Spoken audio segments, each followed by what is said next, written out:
Hello everyone, welcome back to Sound of Manchester. This is Prathamesh and joining me is Kushagra. And what a wonderful opportunity we have to get back into the top four potentially if Leicester do not pick up their win against Sheffield United, which is the game right before our kickoff. And in case we win our game against Crystal Palace at Selhurst Park, we can make it into the top four. So that's a wonderful opportunity for us to get back to where we want to be. And Kushagra, as we all know, I think Crystal Palace have been a tough opponent over the years. We've had a few difficult games. The recent one which comes to my memory was when we were 2-0 down, and then we won there 3-2 after that in the second half, with Matic scoring a very, very late winner. We have had tough games. We've had some phenomenal goals as well, like the one from Matic.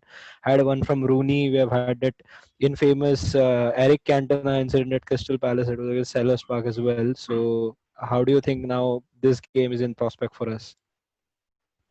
To begin with, the very first point being Chelsea won last night. So I'm hoping that that curse has got nothing to do with United, because it was, as we mentioned in the last video, it's 6 times that Chelsea had brought points that United hadn't been able to capitalize. So this time Chelsea did beat Norwich 1-0. So I'm hoping, at least in that vein of form, United can be true to themselves and get 3 points there. As far as Crystal Palace are concerned, they're a perennial mid-table club. Even before the restart of the Premier League, they weren't in any danger of going down. They were sitting comfortably in the middle of the table, and in spite of 5 losses on the bounce, they won the first match after the Yeah, restart. But post that, they've had like 5 losses on the bounce, and there have been a couple of very close games in those five. I remember the Chelsea match. Didn't think that they yeah, deserved to lose particularly, but Chelsea managed to scrape through. That's what Chelsea have been doing, and perhaps that is what United have to try and understand. It really isn't that important if you are the most dominant team over the 90 minutes, or if you're playing the silkiest football, because it's just three matches left, and if United are able to get 3 victories, then United will get the top four. So it's still in their hands in spite of the massive goof up in the yeah. 95th, 96th minute. Still in United's hands, and you know we've been watching United for a long time, and it's been a while since we've been able to say anything confidently. So it sort of makes me nervous whenever United are in such positions. I remember mm, something similar in that first season for Jose, when United left the league and went for Europa League. That was the Yeah, least enjoyable final I've ever seen in my life, because you're always yeah. so paranoid, right? Because you finish I sixth I in the remember league. I remember Jose Mourinho saying poets, and some reference with poets where he said that poets do not win everything, winners win everything, and that was some thing which he cooked up at that point. Although I feel it was slightly acceptable to me, because we came back to the Champions League and we got rid of that annoying Europa League tune. I think Europa League also got rid of that annoying Europa League tune after that. But I think that was a little consoling, that part. But yeah, we left the league. We literally left it alone, and we were like, we are putting all our eggs in that basket.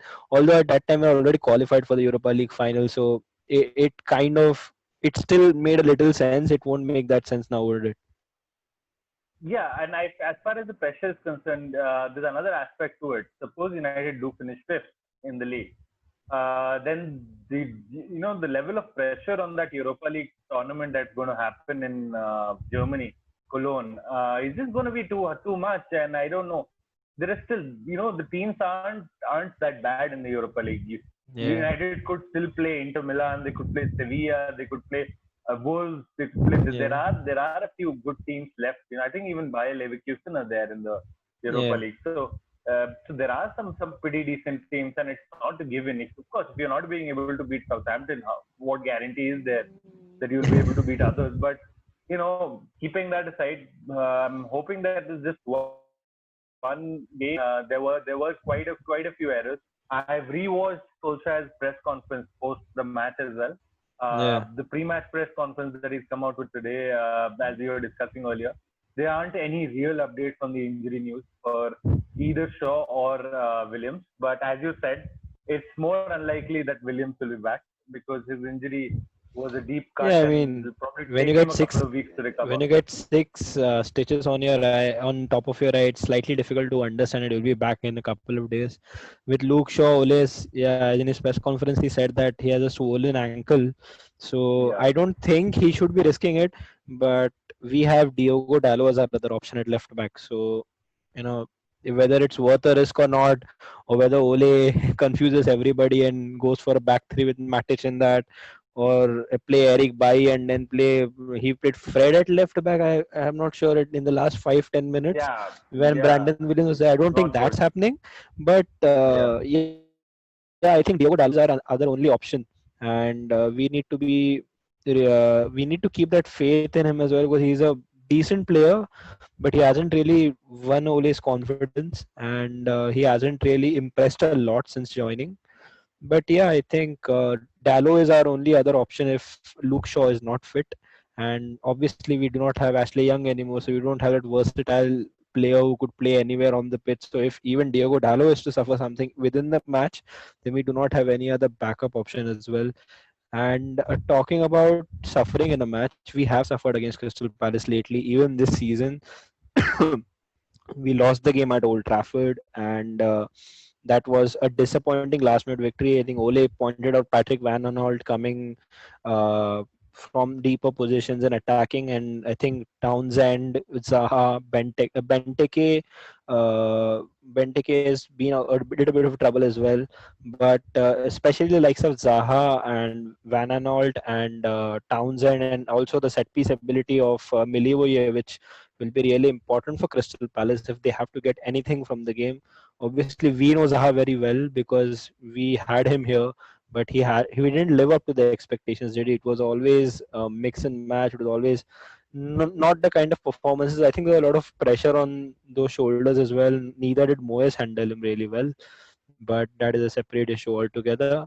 And Townsend, yes, he has scored some really good goals against teams from Manchester. So I think that keeps him motivated. Every season he comes up with either a good goal against City or United. He hasn't come up with anyone yet, so we can expect something at Selhurst Park. And obviously, Roy Hodgson is teams are very well organized. The structure is very sound. They play on a proper principle, and even if they sit on a low line, they have the players, as I said, like Zaha and Townsend and Van Aanholt, who are ball carriers. They can carry the ball from one half to the other. They can create fast counter attacks, and we have been defending with the likes of Lindelof and Maguire, who are not that fast. So we might face an issue there also. Aaron Wan Bissaka is doesn't seem to be in the best of nick, doesn't he? That in the last 2 or 3 games he hasn't looked himself. So I mean, seeing all this Crystal Palace threat, do you think that we will be expecting any changes from the lineup? Although I don't think Ole gave any hints of any other changes, but do you think that there will be some other changes or some other tweaks within the lineup?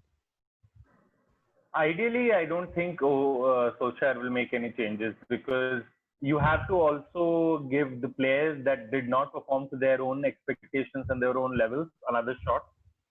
United have been playing very well. These players have performed for the manager. So I don't think in a space of 60 minutes or 90 minutes you can just get out and junk them. And we've seen already, even though it was a different competition, we saw in the FA Cup when we played a Premier League opposition, which, well, let's be honest, is the worst team in the Premier Championship League, and opposition.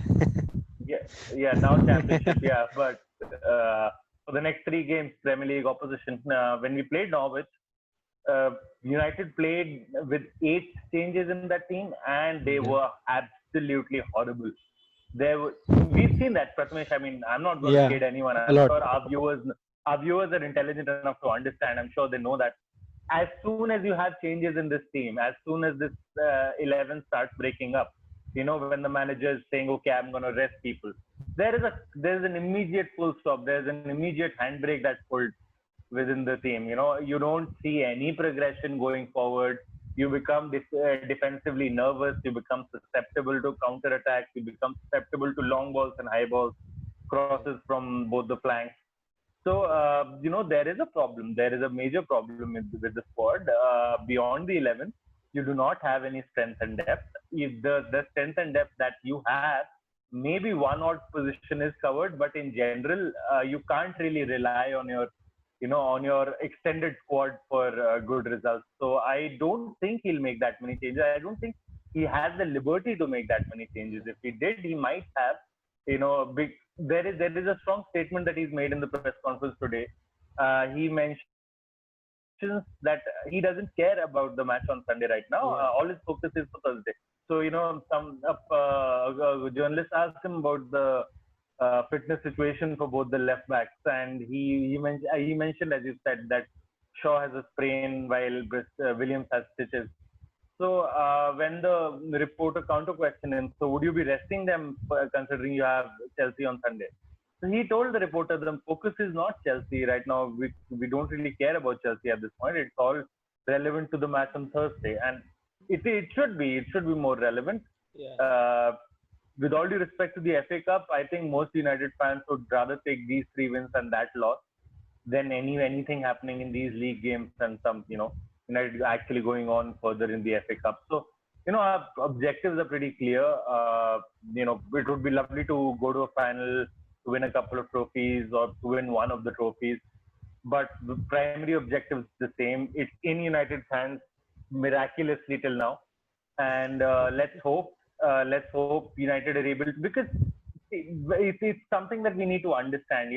If Chelsea are to drop points against Liverpool and Wolves, United have to make sure that the pressure is on them. Exactly. United cannot be dropping points here against Crystal Palace, so that Chelsea don't have any pressure when they're going and playing Liverpool. I think in another 5-6 days time. Yeah, they will play Liverpool right after they play us. So depending on that game as well, it will be important to see how Chelsea actually react to that match. Because if Chelsea do lose the FA Cup semi-final, I think all the owners will be on them to perform even better against Liverpool, because they really need a top 4 position. They don't have any other competitions to also rely on. So I think that will be something that they will look forward to as well.